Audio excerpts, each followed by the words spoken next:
मंदिर प्रतिदिन आना चाहिए, भले 10 मिनट के लिए, भले 20 मिनट के लिए, भले आना है, मंदिर प्रतिदिन आना चाहिए। पहले लोग ऐसा हुआ करते थे कि जहाँ पर मंदिर है वहां पर घर बनाते थे, और जब सुबह सुबह घंटी की आवाज होती थी, साइंस है उसमें, तो कितना आनंद आ रहा था, स्कूल जाने का समय हो गया, घंटी बज गई, आरती होने लगी मंदिर। अलग वो जीवन अब कभी वापस नहीं आने वाला है।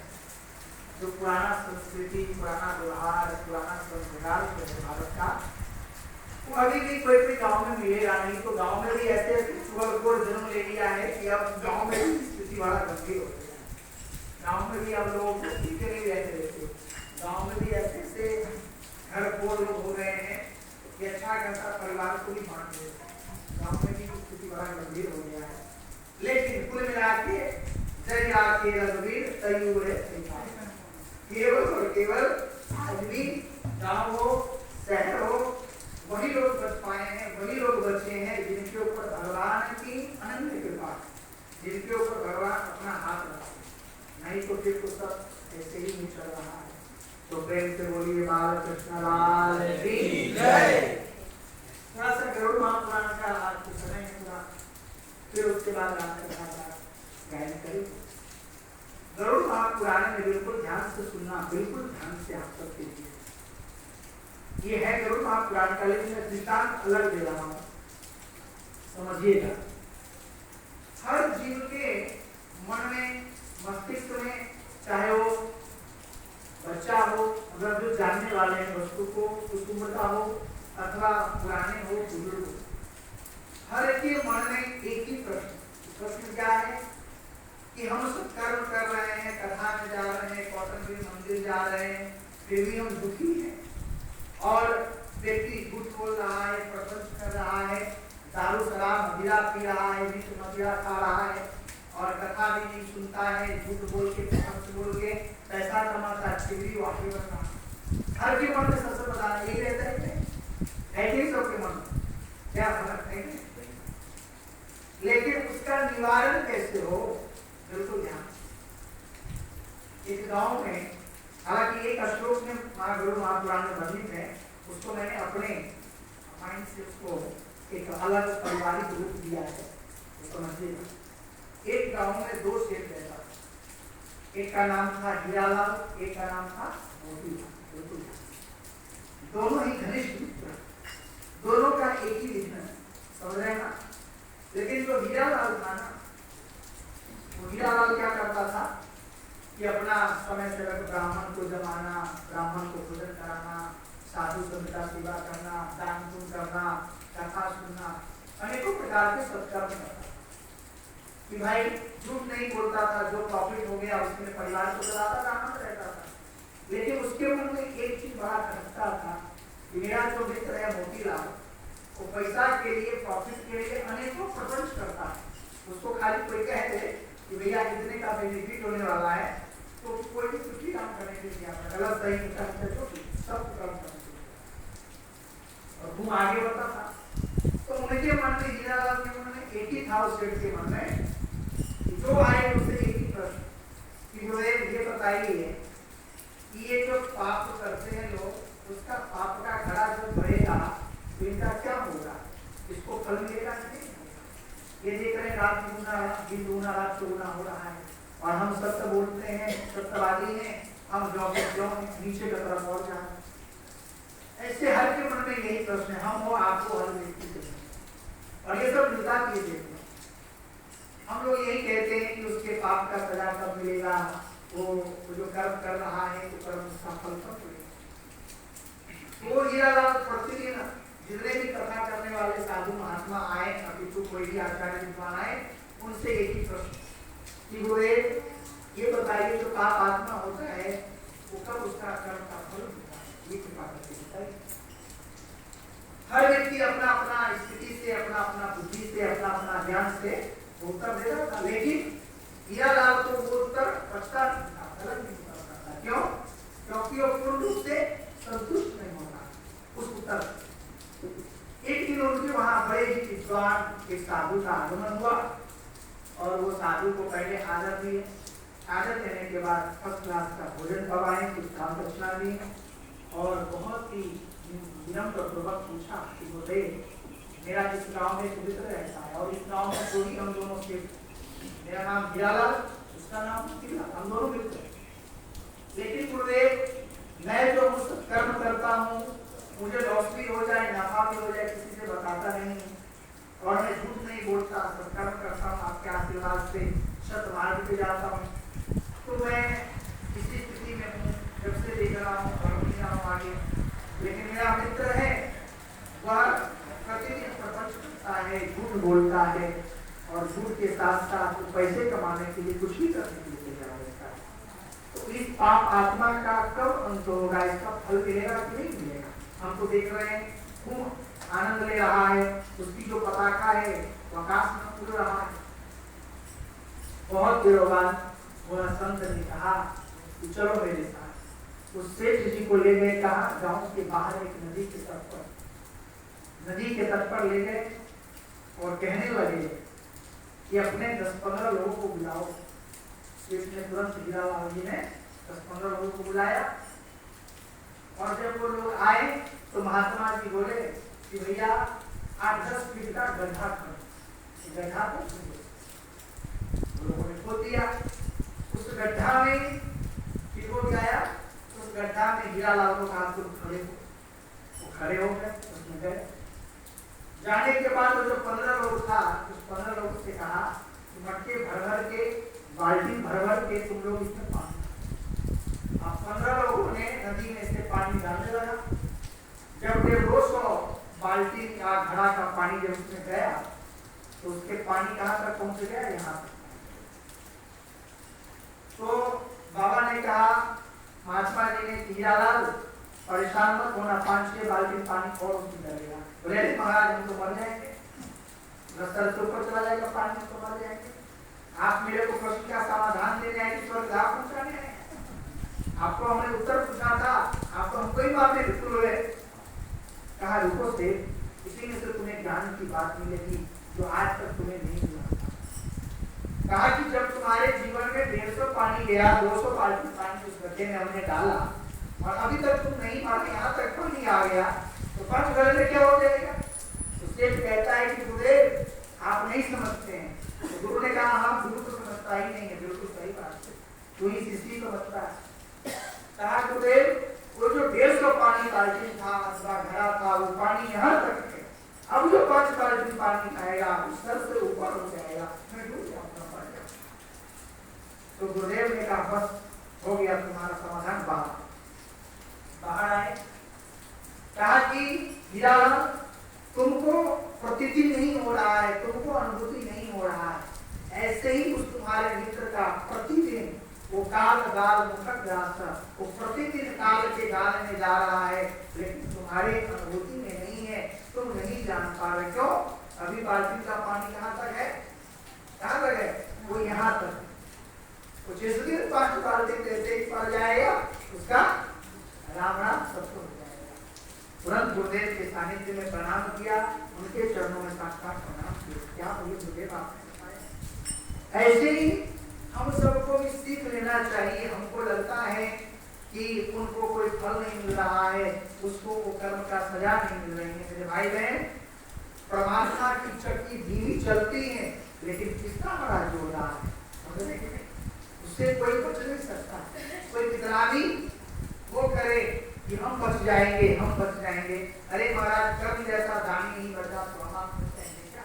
और इसकी काल को बच जाएंगे। इसीलिए कहीं भी रहे और केवल क्या, भगवान का स्मरण। और स्मरण के लिए आपको घर छोड़ने की आवश्यकता नहीं है कि आप भी साधु बन जाए लाल कपड़ा पहने हुए। सबसे बड़ा धर्म है गृहस्थ आश्रम। यदि आप नहीं रहेंगे तो ये जो साधु कर्मचारी जन्म लेते हो गृहस्थी के बाद जन्म लेते हैं, गृहस्थी नहीं रहेगा तो साधु बनेगा क्या? इसलिए घर में हमेशा जिस स्थिति में आप रहें उस स्थिति में केवल और केवल क्या करना चाहिए? भगवान का। केवल और केवल मन में एक ही उम्मीद, क्या? अरे भाई 12 घंटा हो गया, कैसे चलेगा? आज हमने भगवान का एक भी नाम नहीं लिया, भगवान का हमने एक भी माला नहीं किया। इसका चिंतन करिए, इसका चिंता करिए।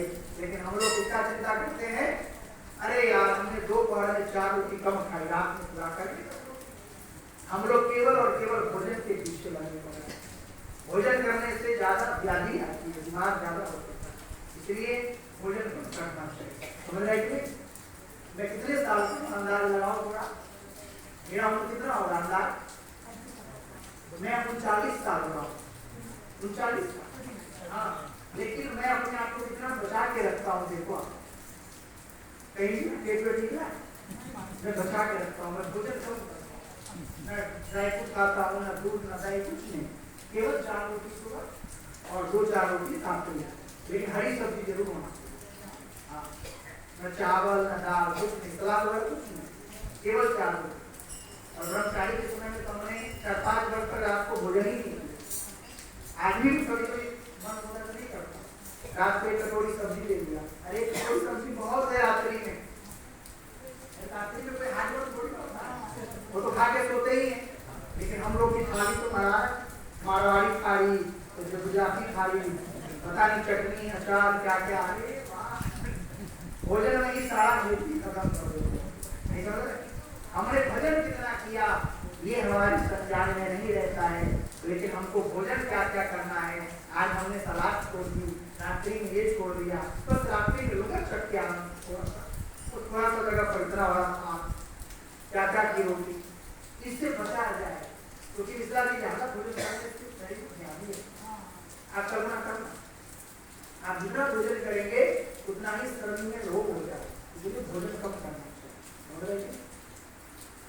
कथा तो यही सिखाती है, गरुड़ महापुराण को यही सिखाती है कि जीवन में जैसा भी कोई कर्म करे उसको तो फल भोगना ही पड़ेगा।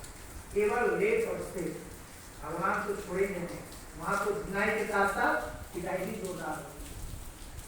और एक गरुड़ महापुराण में 4 अध्याय में वर्णन है, बिल्कुल ध्यान दो। जब व्यक्ति मरता है, प्राण छोड़ता है, उस आत्मा को यमपुरी में लेकर जाते हैं। कहाँ लेकर जाते हैं? यमपुरी में। आपने परसों सुना।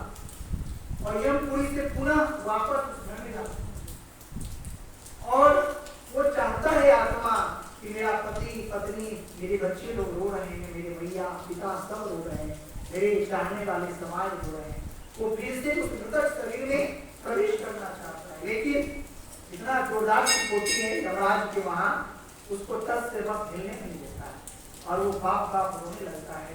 इनके बिना आप कल्पना करो, जितना परेशान आप होते हैं ना उतना ही परेशान आत्मा नहीं, वो भी तो अपने लोगों से दूर चला जाता है ना। लेकिन ये भाव कौन समझेगा इस भाव को? ये तो ग्रंथि समझा सकता है, शब्द से, श्लोक से, मंत्र से। महापुरुष ही उसको तोड़ मरोड़ के बहुत बड़ा दृष्टांत करके आपके पास पहुंचा सकता है। तो 13-15 दिन तक वो आत्मा उस एरिया में घूमता रहता है। इसलिए कहते हैं ना, जो अग्नि देता है उसके कंधे पर रहता है वो आत्मा। इसलिए आपने देखा होगा जो पुत्री लेता है, यानी जो उनके मुख करता है, उनको बड़ा एकांत में सुलाया जाता है, आंगन में अथवा देहरी पर अथवा एक कमरा में नीचे उषा के आसन पे, और उनको बड़ा संयमित जीवन जीना पड़ता है। यदि कोई तंबाकू खाने वाला भी है ना तो उसने तंबाकू नहीं खाना चाहिए, जो वो खाएगा वही वो भी खाएगा आत्मा। सुनिएगा क्या? इसलिए उनको बड़ा ही संयमित जीवन उनको बोलता है 15 दिन रहो। और आपने देखा होगा फलाहार इत्यादि दूध इत्यादि देते हैं, देने के बाद पहले क्या करते हैं, वो उनके लिए छोड़ता है, फिर वो खाते हैं और संयमित जीवन। उसके साथ किसी को सोने भी नहीं देता है। और कभी कभी तो ऐसा होता है कि वो आत्मा इतना खतरनाक बन जाता है कि जो उतरी देता उसी को लेके चला जाता है। अरे ऐसे घटना है। जैसे उस घर में एक व्यक्ति का जन्म हुआ और 15 दिन वह व्यक्ति उसके साथ रहा, उसके गधे में रहता है ना, और थोड़ा बहुत में मिस्टेक हुआ तो कभी कभी उसी को लेकर स्कूल जाता है। और ये गरुड़ महापुराण भी पढ़ लेना सवाल। इसीलिए वो जो 15 दिन है वो बड़ा ही संयमित का जीवन है। इसलिए कहते हैं ना उस 15 दिन में गरुड़ महापुराण सुनना चाहिए, होता है इसीलिए करना चाहिए। और अनेकों प्रकार से विधि विधान से उस मृतक शरीर का उस साधना के लिए कर्म कांड अथवा दान करना चाहिए। समझ रहे हैं? इसलिए आपने देखा होगा जो एकादश और द्वादश मतलब 12 और 13 जो होता है तो उनके लिए पलंग, खटिया, चादर, छाता जो आप यूज करते हैं वो सारा सामग्री उनको प्रस्तुत करना चाहिए। क्यों? वो लेता है, वो होता है। समझ रहे हैं ना? एक बात बिल्कुल ध्यान से। दूसरी बात, जब वो मृतक शरीर जब 13-15 दिन वो कार्यक्रम पूर्ण हो गया कर्म का, तो फिर कहा जाता है फिर उसको यमराज लेकर जाता है अपने लोग। अब यहाँ से उसकी यात्रा चालू। बिल्कुल ध्यान, जो व्यक्ति मर जाता है वो पुनः 15 दिन के लिए यहाँ आता है अपने घर से और 15 दिन वो सब क्रियाकलाप को देख करके फिर यमराज उसको लेकर जाता है कहा जमपुरी में। अब यहाँ जो यमराज की जम द्वार है यहाँ से उसकी यात्रा चालू होती है। हाँ, अभी वो मरेगा नहीं, अभी केवल उसको इतना दुख दिया जाएगा, उस दुख से ही तो क्रोध हो जाएगा, आधा वजह नहीं पड़ जाएगा। और यहाँ से उसकी यात्रा बड़े बड़े राक्षस दैत्य लोग काला काला चावल लेकर के, डंडा लेकर के, और अब कहता है यहाँ से तेरी यात्रा चालू हुई। वो व्यक्ति आगे जाता है, पीछे से मारते हुए लेकर जाते हैं। अनेकों प्रकार के द्वार पार करना पड़ता है, अनेकों प्रकार के मार्ग पार करना पड़ता है। और उसी बीच में कहा जाता है, महापुराण की है कि यादो न सायते, यानी जब तक धरती पर आपका जन्म है, जब तक आप जिंदा है तब तक अपने पितरों के लिए यानी अपने माता पिता के लिए अथवा अपने पितामह, उनके पत्नी, अपनी दादी के लिए अथवा उनके बापूजी के लिए, उनके माता पिता, कम से कम 1, 2, 3 अंदाज का तो आपको पता ही होगा। अरे बाबा का तो नाम पता ही होगा, आपके बाबा के पिताजी के बाबूजी के बाबू परवाह से। यहाँ तक कहा गया शास्त्र में, गरुड़ महापुराण में और विष्णु महापुराण में भी, जब तक धरती पर आप हैं, जब तक आपका शरीर है, तब तक हर महीने की तिथि, उनकी जो तिथि आती है, हर महीने की तिथि में ब्राह्मणों को ध्यान देना चाहिए, ब्राह्मणों को कुछ निशान कमाना चाहिए और उसके बाद उनके लिए वो ब्राह्मण देते हैं और वो ऐसा महापुराण है, बिल्कुल ध्यान से। लेकिन आप ये ना कर सके तो कम से कम जो एक वर्ष में पितृपक्ष आता है वो तो करिए ही करिए, लेकिन जब व्यक्ति प्राण को छोड़ता है तो 1 साल तक की वो यात्रा होती है। 1 साल तक यमराज के दरवाजे से वो कहाँ कर जाता है? बैतरणी नदी तक। बिल्कुल ध्यान। इस 1 साल में तो हम प्रतिदिन जो हर महीने को तिथि आती है उस मृतक शरीर का, और उसमें जो हम भोजन देते हैं वही भोजन से उसको बल मिलता है। क्या मिलता है? वो जो आप हर महीने जो तिथि में भोजन कराते हैं ब्राह्मणों का, वो जो कौड़ देते हैं उसी से उसको आगे की यात्रा करने की उसके अंदर सामर्थ्य होती है। इसलिए कहा गया है कि 1 साल तक उस मृतक शरीर का, उसके लिए कम से कम हर तिथि में खूब धूमधाम से कर्म कांड करना चाहिए। भगवान ने दिया है तो नहीं दिया है तो कम से कम 2 ब्राह्मणों को कितना खर्चा लगता है? अगर 4 पूरी खाएंगे, थोड़ा सा कटोरी दाल खाएंगे, कितना कम से कम पूरे महीने में 1 दिन तिथि के हिसाब से उनके लिए भोजन कराना चाहिए, कुछ दान पुण्य करना चाहिए। जब वो मृतक शरीर का 5 महीने जब बीतेगा, 5.5 महीने, तो शास्त्र ने कहा है कि कलश भर के जल देना चाहिए। क्या करके? कलश भर के। तो उस समय तो मिट्टी का पात्र चलता था, लेकिन अब किसी आचार्य को मिट्टी का पात्र तो आ जाएगा, इसलिए थोड़ा सा संशोधन किया शास्त्रों ने। अब जो कलिकाल है उस कलिकाल में, अरे भाई अब आपका जो पितर है उस पितर में ब्राह्मणों को खिलाना बहुत बड़ा है, कुछ पुण्य की बात है, लेकिन जो ब्राह्मण खाएगा उसके ऊपर बहुत बड़ा जिम्मेदारी है। आप आए हैं आपके पितर खाने के लिए और आपने